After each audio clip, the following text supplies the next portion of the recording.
Welcome to episode 1 of Between the Goalposts. I'm Nate Hampton. This is Jesse Krieger. And throughout the entire season, we're going to come to you with an episode every week, every Thursday. We're going to go through news, analysis, and predictions. And right now, Jesse's going to come at you with the top stories. So Chris Johnson is holding out of Titans camp.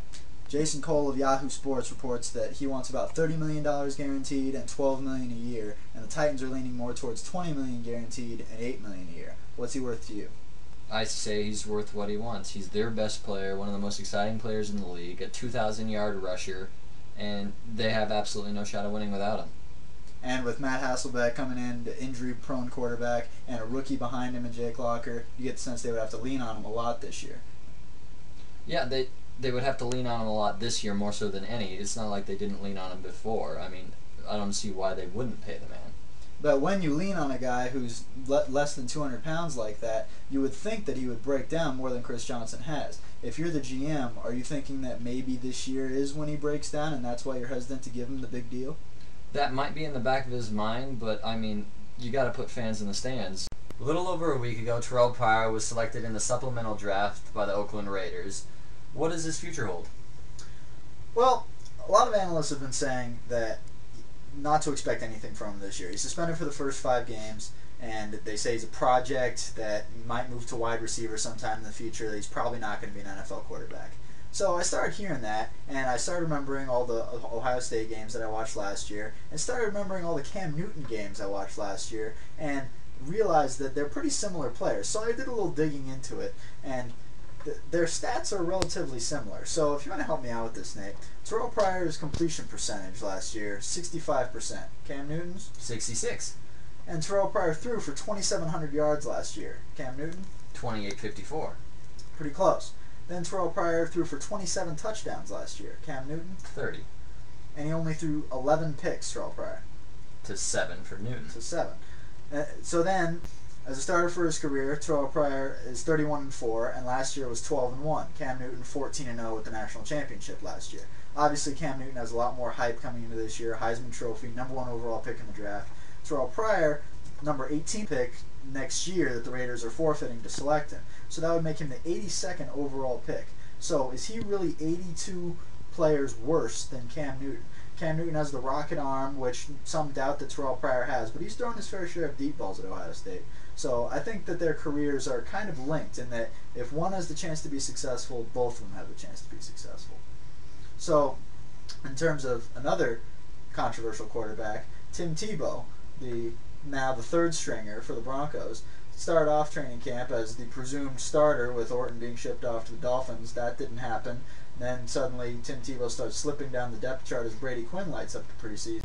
What's his future with the Broncos look like? In my personal opinion, he didn't do anything to play himself out of the role as being the Denver Broncos backup, but he just was outplayed by the other two. Orton commands the offense a whole lot better, and Quinn just is a better pocket passer at this point than Tebow is, and that's what John Fox likes in his offense. And you don't want a complete contrast from starter to reserve in an offense that is like John Fox. What do you say to the people who say start Tebow this year, whether they go 5-11 or not, get him all that experience, get the good draft pick, and then he'll be better next year?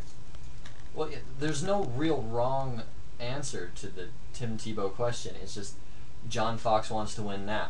He believes he has the pieces in place to win right now, and it's really his decision. So do you think they're a playoff team with Kyle Orton? With Kyle Orton, I believe they have the chance to be a playoff team. It seems like he's the most enigmatic player in the league. In all the preseason games we've watched, it seems like he has about 5 plays where no one else could make the play, then about 5 plays where no one should ever make the play, and then mixed results from there on out. So do you think that we would get a better sense of who he can be on a consistent basis if we see him start for 16 games? Well, yeah, I believe that's the only way to get a consistent view on anybody, is to let him start, but if he's got to earn it. I don't think he needs to be just handed the job. Orton outplayed him. That's the bottom line. And what if Orton goes down and they're still not out of the race, so it's early in the season? If they're still not out of the race, I believe Quinn would give us the best chance of like a smooth transition from quarterback to quarterback would be to Quinn. Do you expect to see a lot of Tebow in special packages, goal line, 3rd and 1, 4th and 1? Yeah, I believe the Broncos said that they're going to do a few special packages for him. They haven't really revealed much of anything, but I would assume we'd see a lot of goal line packages with Tim Tebow because he is a load to bring down, and I believe he can get in the end zone. Especially if McGahee doesn't find his way into the end zone on a consistent basis, I'd see a lot more Tim Tebow in the red zone. Now we're going to go over to the board for our season predictions, and we're going to keep them up for the entire season to see at the end how right or wrong we are. For your Super Bowl prediction, we have the Jets over the Saints. You want to explain that for us? Yeah, I think Rex Ryan finally has the young pieces he needs on his defensive line to get pressure on the quarterback without blitzing, which I think that was all they needed to do to get past the Steelers last year and make it to the Super Bowl. And for the Saints, I feel like they really bolstered the defense to a point where it's better than it's ever been before, and they're ready to take it in the NFC. But it'll be a close one, and I think the Jets will squeak it out. So, and you have the Texans over the Falcons. I do. I'm taking a little bit of a leap here, but I believe the Texans already had all the offensive firepower that they needed to get the job done on that side of the ball, and I believe they finally shored up the defensive side to be able to score more points than people on a consistent basis. And I also think that the Mario Williams experiment will work. And for the Falcons? I think the Falcons have just tooled up enough that I think they can finally make that step and not be taken out in the first round of the playoffs this year.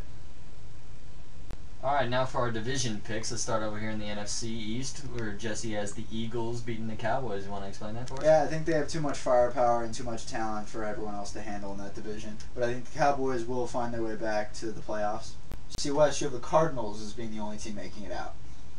Well, yeah, this division is basically the trash can division of the NFL. None of the teams are all that great. They'll probably win the division with 9-7 record and probably be eliminated in the first round of the playoffs. Alright, for your NFC North picks, you have the Packers and the Lions both going to the playoffs. Yeah, I think the Packers will build off their momentum from their Super Bowl win and finally take the division. The Bears will slip back below, and it's becoming a cliche, but if Stafford does stay healthy, the Lions I see as an 11 or even 12 win team and making the playoffs. So for the NFC South, you have the Falcons winning the division and the Saints making it as a wild card. Well, yeah, I believe the Falcons, as you can see, are going to go to the Super Bowl, so I think they're going to win the division. They're going to probably go 12-4, or 13-3, in my opinion. And the Saints just have too high octane offense to be completely shut down. They're going to make the playoffs. All right, let's go over to the AFC. In the AFC East, you have the Patriots and Jets both making it. Yeah, I know, same deal as last year. The Patriots always seem to dominate the regular season. Belichick can out-scheme everybody. But the Jets are always there at the end, and they'll fight their way into the playoffs and have to win on the road and get to their Super Bowl. So for the AFC West, you have the Chiefs winning again and the Broncos making it as a wild card. Yeah, I have this feeling there's a energy in the Broncos camp that I think that they're going to make the playoffs. I think they're going to go 10-6, make the playoffs. I think the Chiefs are going to go 12-4. Alright. They just have a lot of talent, in my opinion. And their defense is real smash mouth, and that gets you. They'll own the division. All the Broncos' losses are going to come from the Chiefs And for another surprise, in your AFC North, you have the Browns taking the division, and both the Steelers and the Ravens not even making the playoffs. Yeah, I like what the Browns are doing. I truly do. I think the defense is finally going to be able to stop people from scoring, and I like what Colt McCoy is doing. Working with Brett Favre really helped him out, and Peyton Hillis is the kind of running back that every quarterback wants. All right. And for the AFC South, you have the Texans taking it, with the Colts making it as a wild card. Yeah, I think the Texans finally have enough on defense to make it over the hump. They're going to get out to a fast start, and I think Peyton Manning, if he is back ready for Game 1, he'll come back a little slowly, and that little rust will keep them from being able to catch the Texans for the division, but they'll still make the playoffs. And then for our Players of the Year, I have Ray Rice as the Offensive Player of the Year. Willis McGahee being gone will clear the way for him to score more touchdowns. Darrelle Revis with 2 healthy hamstrings will be able to lock down the likes of the rest of the division and the rest of the league and prove that he is the Defensive Player of the Year. Then you have Peyton Hillis and Mario Williams. Then for your Rookies of the Year, you have Greg Little on offense and Von Miller on defense.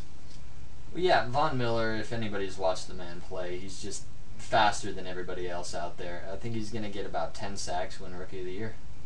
Alright. And then I have Mark Ingram and Alden Smith. I think Ingram is going to become the touchdown horse of the Saints. Their receivers have a bad habit of getting out at the 1, so he'll be there to punch it in. And if I'm being honest, I would have to agree with you on Von Miller, but I like Alden Smith as well as a pass rusher off the edge. Then you have Matt Ryan as your MVP, making it to the Super Bowl. I have Michael Vick as mine. Then for comeback player of the year, you have Plaxico Burress. I have Sergio Kindle, skull fracture at the beginning of last year. People thought he would never play in the NFL again. Now he's back, looking better than ever. And your coach is John Fox. Well, yeah, after the abysmal reign of Josh McDaniels, there's really nothing else that can go wrong with the Denver Broncos. If they make the playoffs this year, I think there's a strong chance John Fox can win Coach of the Year. After a 2-14 season last year with the Panthers. Mm-hmm. And I think on that same hand, if the Texans are sort of the little brother of the NFL, if they make the playoffs, Gary Kubiak. Alright, so that does it for this week's show. Be sure to follow us on Twitter at Nate Hampton and at J5. And be sure to join us next week where we'll be going over Week 1's matchups and doing that week's news.